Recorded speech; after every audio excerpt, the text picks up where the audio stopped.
There's a chance you clicked on this video because you're getting ready for the portfolio review stage of a UX design interview, or you're putting your design portfolio together. Well, if you plan to present your portfolio like this or like this, please abort mission. In today's video, I'll show you how to present your UX design portfolio in an interview. This presentation technique got me 4 offers in top tech companies including Deliveroo, an online food delivery company in the UK, and Backbase, a fintech company in the Netherlands. There are 2 important questions you need to answer before putting your presentation together. The first question is, how much time do I have for this presentation? This is very important because in most cases, recruiters would let you know how much time you have for a presentation. They will tell you you have an hour for the presentation, or sometimes they might tell you 30 minutes. But in most cases, they give an hour for your presentation. If you have an hour for your presentation, you need to be able to manage your time effectively. You shouldn't use the entire hour for your presentation because you can bore your audience. Instead, what you can do is to present in 40 to 45 minutes and leave 15 to 20 minutes for feedback, questions, and conversations with the interviewers. This helps you to understand the number of projects that you can cover within that time frame. For example, if you have 1 hour for a presentation and you want to present within 40 to 45 minutes, then you can have 2 projects and you can take 20 to 25 minutes for each project. The second question you need to answer is, what type of company am I interviewing with? This is equally important because you need to understand the kind of product or services that the company that you are interviewing with offers. This helps you to know the type of projects that you should put into your portfolio. It's important to have projects that actually resonate with your audience so that they can follow along and they can easily link it back to the problems that they want to solve. And that makes you a good fit for a UX design role in their organization. For example, if you're interviewing with a consumer-focused company, a company that develops mobile apps that helps consumers to solve a particular problem, then it makes sense to have consumer-focused projects in your portfolio. Likewise, if you're interviewing with an enterprise solution company that develops solutions for other businesses, then it makes sense to have enterprise solutions in your portfolio as well. And you could be interviewing with a large company that has consumer-focused products, but also have internal tools that they need to manage and they need a designer for. Then your design portfolio can have consumer-focused product or mobile app design, and then you could also have enterprise tools as well as one of the projects that you present in the portfolio. What's important here is to make sure that whatever project that you're putting in your portfolio presentation resonates with your audience. This would help you a long way. Now let's go through the exact presentation that I used to get those offers. There's a link in the description to a Figma template of this presentation available for free. You can buy me a coffee if you're feeling generous. With that being said, let's get into it. So here's the cover page for presentation. On this page, you can provide like a background of yourself. In my own case, I just said, hello, I'm Sam Afabayo, and then currently I'm designing solutions that keep kids and families active and connected at Explorer. Prior to that, I led the design of payments, invoicing, and data products for large organization Adventure Garden Group. So this is basically like a summary of what my career has been before that interview. And on this cover page, you could go in a different direction. It could be as simple as possible, but don't spend too much time on this page. I would suggest that you spend maybe 30 seconds on this page, just providing a background, because you've most likely spoken about your background in the interview before you got to this portfolio review stage. Then on the next slide, you can speak about your work experience or your education, and then what you do as a UX designer and outside UX design. In my own case, I wanted to speak more about my education because I think it is very, I think it's quite unique to the role because I have an architectural background, and I wanted to be able to speak about how being a trained architect helps me be a better UX designer. I also have a master's in UX design from King's University London. And then you could also speak about what you do as a UX designer in your current role, and then other things that you do outside work. At that time, I was a UX designer at Explorer. I was designing experiences that keep kids and their families active and connected. And then I was also doing some mentorship on ADP List. I didn't have this YouTube channel at the time. If not, I would have included it here. Also, I was really interested in curating music playlists and also producing music, which I was very bad at. I was a very poor music producer, and I've given up now. Then on the next slide, I then start to speak about my personal design philosophy. I think every designer should have their own personal design philosophy, something that helps them to be a better designer. This was what mine looked like a year ago. Some of these have changed now, but my design philosophy were 4 things. First of all, I believe that everything is a system. So whenever I'm solving anything, I don't like oversimplifying any problem. I make sure that I dig past apparent problem to the root cause. Then I don't stop iterating. Whenever I have new ideas, I always try to see how I can bring it back into the project or into the product. And then I try to see clarity always by making sure that I ask a lot of questions, and I don't like to assume. Your design philosophies could be different. I think it should be different, but make sure that you have some things that are like guiding principles for you as a designer, and you can put that on this slide to introduce yourself as well. Then on the next slide, you can get into your case studies. The first case study is a project called Trustfolio, an app that enables cryptocurrency adopters to track and measure the performance of their crypto portfolio in one place. What I try to do on this particular slide is to make sure that I capture what the app looks like, what the solution looks like, what the prototype and the mock-up of the app looks like. And I also spoke about the status. Has it been shipped? Is it in beta? Has it been retired? And then what my role was. Did I work with other team members? Did I work alone? And then the duration. It's very important for you to have this kind of slide before you get into your project. And you could spend about 1 or 2 minutes here speaking about the project and then giving a background to it. Then I go into the project background itself. This is where I start to speak about the information that I have collected when I was conducting secondary research or desk research, or how I even came about this problem that I want to solve. Or sometimes it might be the client's brief that you got, or your product manager's brief, or the product brief. It might be what you include into this particular screen. Basically, it is to provide a background for the project so that you can start to set the tone for the project and make sure that you carry everybody along. Then on the next slide, I start to talk about the user research, where I speak about the research objective.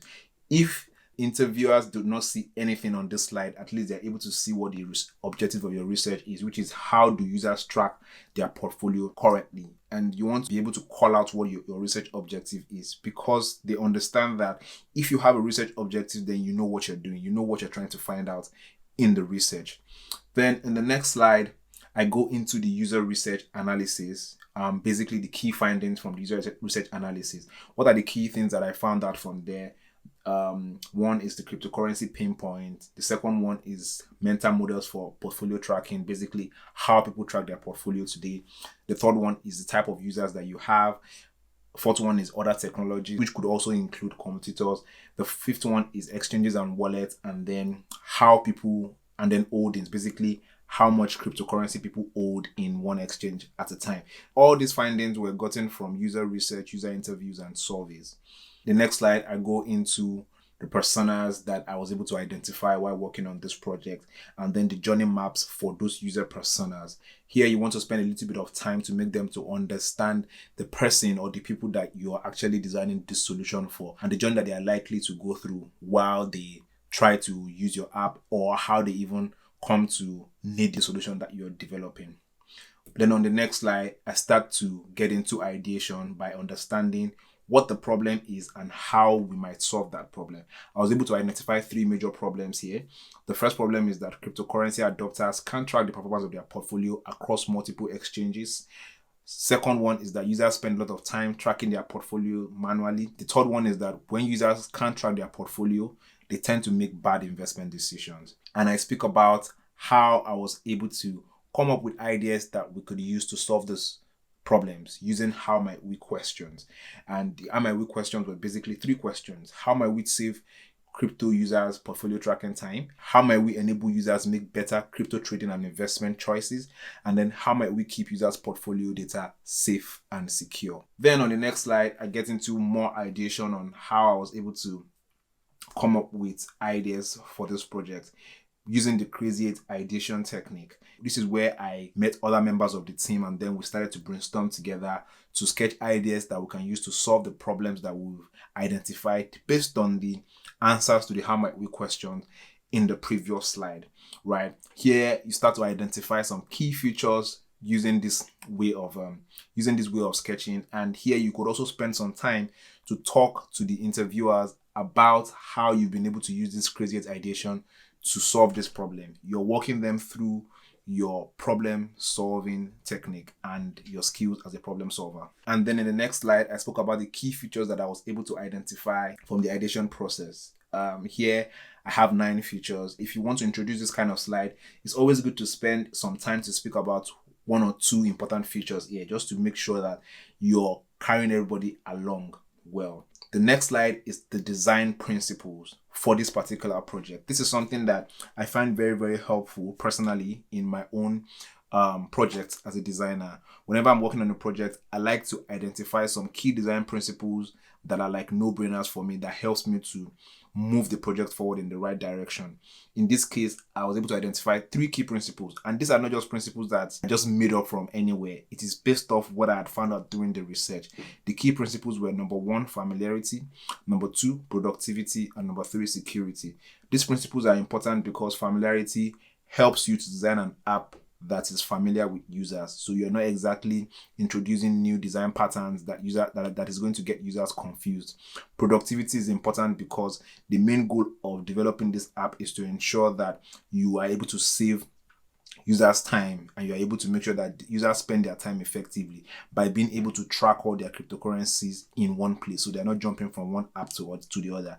And then security is also very, very important because, of course, this is a financial product, and then security is very important for that because you want to earn users' trust. So this helps me to get into the prototyping phase because I now understand the things that becomes important for me to solve for when I'm prototyping. Then I get into the solutions. Here I start to show what the app actually looks like, what the mockup looks like, and I describe the solution that I'm trying to show on each of the mockups for each page. You could have like maybe 1, 2, 3 different solutions. In this case, I had about 3 different solutions, and I tried to explain what those solutions look like. Then the next slide, I introduced the walkthrough, a video walkthrough of the prototype for about 30 seconds, just showing how users get to navigate it. This brings a lot of life into your presentation, so you're not just presenting still stuff. So at this point, the interviewers can see how your product actually works and how your solution actually works, how users can actually get to navigate it. And it just creates a little bit of breathing time for everybody to just, take a moment to step away from seeing static things, then to now start seeing things moving around. It could be very, very interesting, and it could help you to spice up your presentation. The final slide for the first project is like an assessment slide. What went well in the project and what didn't go so well. Basically, what I said here is that this project is in beta phase, and this is what went well and this is what didn't go so well. For what went well, I spoke about the user interviews, uncovering a lot of user behavior that steered the project in a meaningful direction. And then I also spoke about number of users in the beta phase has increased significantly since the first week, which is what worked well. Then what didn't go so well, focusing on too many features for the MVP, and then also realizing that the cryptocurrency space is very fast paced, and we didn't see some things like NFTs becoming so huge because we had underestimated it. This project was done in 2022, so you could understand how huge NFTs were, and ignoring it just affected the progress for this particular project. Before I move on to the next slide, one question that came up from this particular presentation when I was presenting was that how come I didn't speak about some of the other solutions that I explored? So it's also good to have multiple solutions that you explored but didn't eventually use or didn't eventually develop, and speak about why you chose one solution over the other. That is not in this template, but that's just a tip for you. The next project is more of an enterprise solution. Like I said, I wanted to be able to show the interviewers that I have worked on a consumer project, and then I've also worked on a business-to-business project as well. So for this enterprise solution, it is an electronic billing and invoicing and payment solution where I was the lead product designer.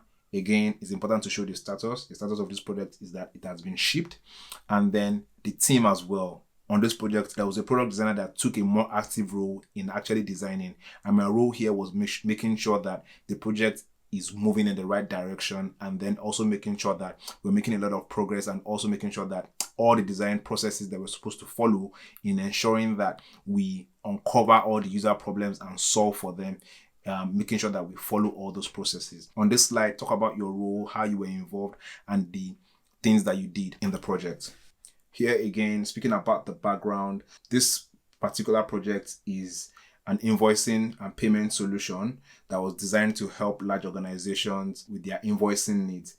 And here, it was also important for me to make sure that I showed how important this project is by showing the impact. So I said that the project has processed transactions worth over $1 billion and over 1 million invoices using this particular project. So in this particular case, the first project that I spoke about was a 0 to 1 project, meaning that the solution didn't exist before. So we were basically coming up with an MVP. The second project that I'm talking about now is an existing product that we want to improve. So it's important to put out the current data of the project. How is this project performing currently, and what are you looking to improve? On the next slide, I also go into the problem. Here, we're able to identify two major problems that we wanted to solve. Number one, there's a high margin of error when businesses create an invoice on the platform. Secondly, the visual design of the user interface is old, it's inconsistent, and outdated. Again, all of these problems are backed up with stats. What do we mean by high margin of error? What is the margin of error? 1 out of every 10 invoices created has one error or the other. And then competition products have better looking interfaces. This is what the screenshot of the interface look like. So always good to show like the before as well. How this interface looked before we started redesigning it. This helps to create a lot of context, a lot of background, and helps them to know what kind of progress has been made on the product. Now, what is our goal? The goal that we're trying to achieve basically is to reduce the margin of error for created invoices to less than 4%. This is where numbers become important, because you then start to see how you can track your results or track your progress, because you already have a set goal, numbers that you're trying to hit.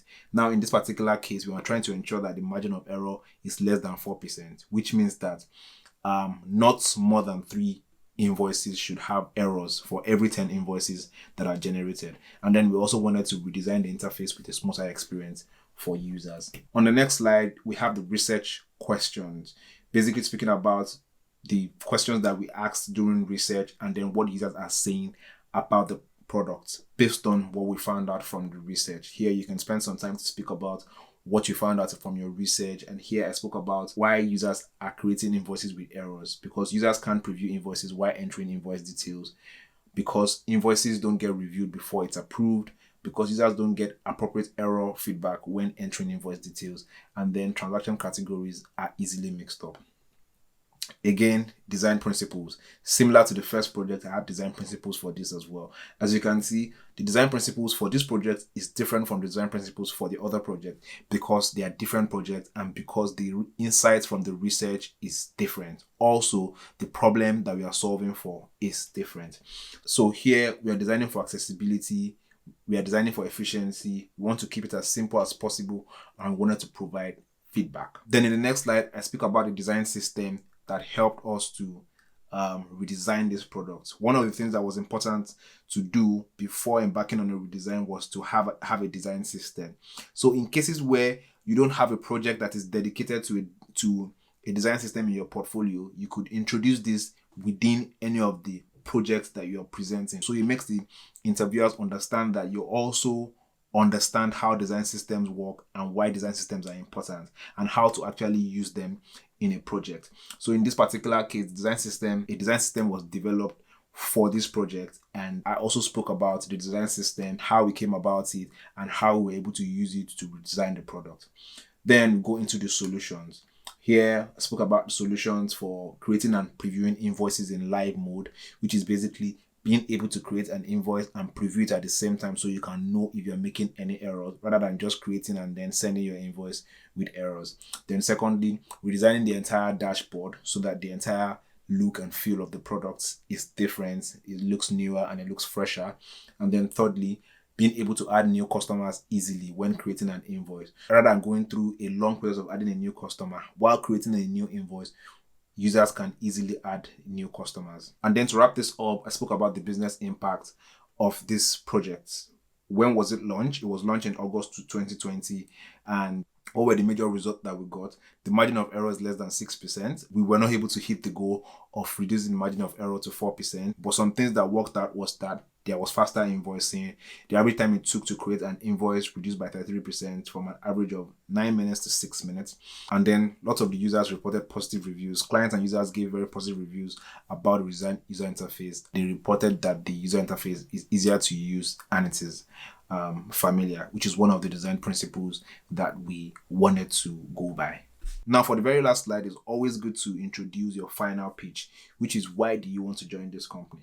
When I did this presentation, I didn't have this, and I realized that it was very, very important because after the presentation, one of the interviewers asked me why I wanted to join, and I figured that if I had that in this presentation, that question wouldn't have been necessary because I would have spoken about it. So here, what you want to do is you want to introduce the company name, for example, why Meta or why Google, and then pick maybe 3 or 4 values from what you've read about the company and how it aligns with your own personal values and your personal goals. Once you do this, you can be able to have your last speech and speak about why you want to join this organization. So that's how I present my portfolio in a UX design interview. Your own presentation doesn't need to look exactly like this. You can refine it based on the project you've worked on and the role that you're interviewing for. Thank you for watching, and don't forget to like this video and subscribe to my channel for more videos like this. I'll see you in the next one.